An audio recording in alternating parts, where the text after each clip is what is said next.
Good afternoon, everyone, and welcome back to another Supercoach Insider podcast. My name is Swizz, continuing on with our Supercoach Booms and Bust episodes featuring Rossco from the Third Man Up podcast. How are you, mate?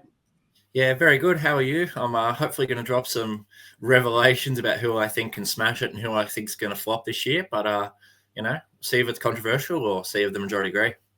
Yeah, no, I love it. It's been a great series so far, and I'm waiting to hear your input. As always, I don't know what the guest is going to say beforehand, so it's going to be an interesting one. Before we jump into that, as always, check us out on all our social media platforms, in particular YouTube, Spotify. Get in contact with us via Supercoach Insider 100 or Swizz26 for me directly, mate. You've got it up there, but where can the good people find you?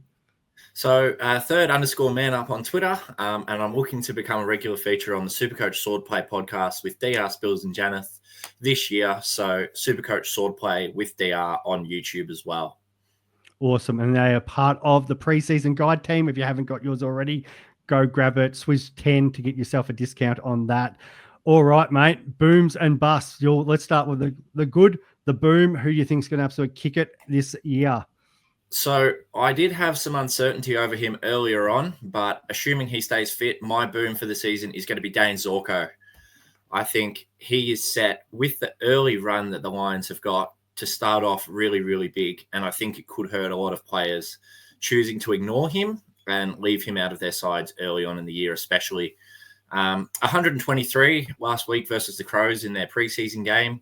But I wanted to bring up an interesting stat is that with his first 6 opponents this year, he averaged 118.7 across the 10 games he played against those teams last year.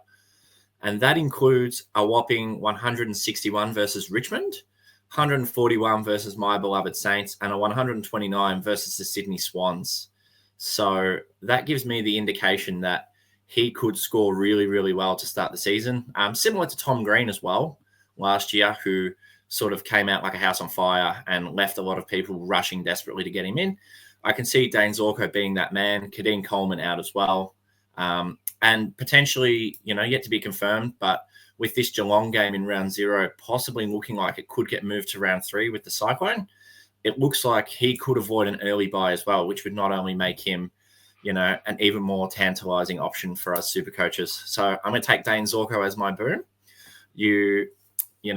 Hopefully jump on with me and enjoy the ride. Yeah, mate, I'm on that ride at the moment. And as you said, it all is dependent what the AFL does. I hope the AFL gets proactive with this, goes, even if it's like, if the weather is going to be shocking, and apparently all reports says it is, why would you risk missing out on the opportunity of having a stadium which is going to be full? It's going to be a struggle for people to get there.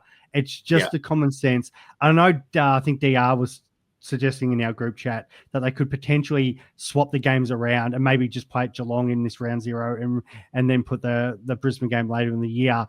But I'm sure they'd have to probably do a lot more work trying to get the staff and everything because they're not prepared for it. So it gives them 3 weeks to prepare. It's just a common sense. Yeah, 100%.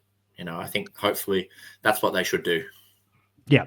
And while we're talking about negative things like the weather, let's talk about that bust, mate. Who do you think's somebody who, they might be highly owned or a lot of chat about, and you just don't think is going to get the job done? Yeah, mine's a player who's very highly owned in our forward lines, but I don't have him at the moment. Bailey Smith, I think he could be a big bust for us this year, and I'm willing to die on that hill. But I'm also willing to accept that it should be reasonably easy to work him into our sides if that's not the case. I just think there's a few doubts coming around with him coming off the ACL in 2024. He's been a full season without playing any footy. He looked quite nice against the Hawks in that unofficial match. But then obviously he missed their official game last week with knee soreness, which is not what you want to hear from a player coming off an ACL injury, that they're dealing with knee soreness. I think as well, they've got a couple of tricky matchups to start off the season. And this sort of works the same way with Dane Zorko sharing the same bye round. In the event that game didn't get moved, you've got round 0, round 1, and round 2 to have a look at him. They play against Fremantle in round 1 down in Geelong, which is an advantage. But, they've got a tough midfield. They should have Sarong, Brayshaw, and Young, maybe not Hayden Young, all fit and firing, ready to go. And, just a couple doubts about, whether his scoring is going to be at the top level or whether he does become more of a value proposition for us. So I think he could be my bust for the year so far. And I noticed that you were getting pretty excited about that there, Swiss. So, what's your thoughts on him at the moment? He is not on my team, and he's barely featured in my team. So I think you've probably been sleeping under a rock if you follow my podcast and know that the fact that Callum Mills has been my number one bust all preseason. And that's not because I don't think Mills is a great player, but I've shared the reasons for that. And then it's just worked out the way it has. Yeah. But if I had a number two choice, it was Bailey Smith.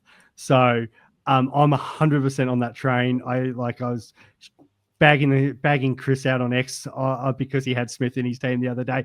I don't think it's it could come back and bite me on that. It's an easy correction if he started the year going bang bang, as you said.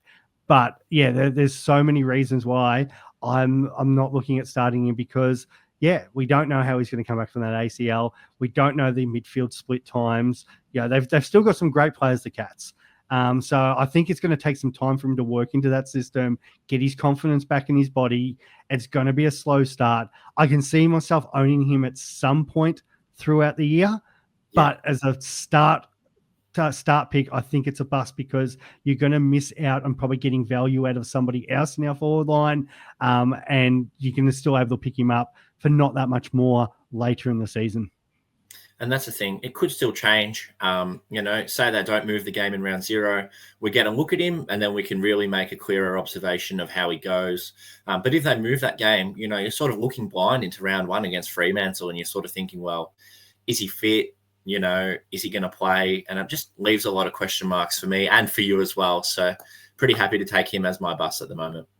100%. Well, as I said, these are short and sharp. Thank you so much. To recap on that, the bust, which I love, is Bailey Smith. The boom was Dane Zorko.